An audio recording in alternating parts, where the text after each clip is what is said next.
For the past week, I've been driving around in the 2023 Polestar 2, and I actually rented this from Hertz. Thank you, Business Insider, for covering it. And I wanted to talk about many of the features about this car, good, bad, and just kind of weird. So first off, we'll go with the design. This car just looks incredible. Now, I have a Tesla Model 3. I love the car, but the thing is, they're just kind of boring now. You see them everywhere. The Polestar 2 is really different. And a lot of people have talked to me. They're like, what is this thing you're driving? And I say it's a Polestar. And some of them get a little confused. But overall, this car just looks amazing. Next off, I want to be clear, this is one of the entry-level Polestar. So it does have the all-wheel drive setup, which makes about 300 kilowatts or around 408 horsepower. It's very punchy. But in terms of the features, this car does not have the Pilot or the Plus package. Now, what does that mean? Now, this means you still get a really good looking interior. It's the same interior as the Plus package one, but you get different trim. You get this material up here, which is kind of plasticky. It actually feels fine. But the one interesting thing is you get cloth seats. Now, they're fine. They actually feel nice, and especially living in the South, they're pretty comfortable in the summer. But here's the weird thing. You get manual seat backs. Keep in mind, it's a $50,000 car. Now, they're just super hard to use. They're hard to get your hand in there to adjust.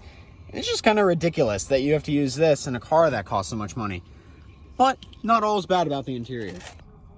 For instance, you get a nice central display. You get a digital gauge cluster up there.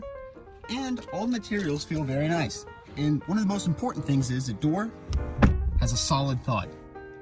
And my favorite thing is there's no start-stop button. Simply get in the car, close the door, put your foot on the brake, and it's ready to drive.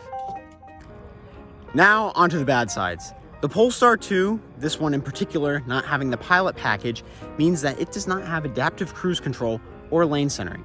Both of these features are present in pretty much every other EV that's mainstream on the market, from Tesla, Hyundai, Kia, to plenty of other automakers. Now, that's kind of ridiculous in a car that's $50,000. And to salt the wound, the 2024 model year Polestar, which is 1 year after this one, you still don't even get the Pilot package if you have the single motor version. You get it in the all-wheel drive, which is a step in the right direction, but that's still kind of crazy that you don't get that as standard in this car.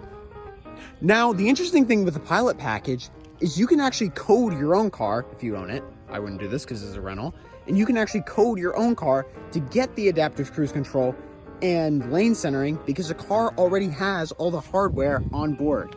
Now, that's pretty cool. So if you are buying a used Polestar, you actually probably don't have to filter out the ones without the without the Pilot package because you can actually probably do it on your own. And that's pretty cool. But overall, I have to say the Polestar 2 is a really solid car. It has great build quality.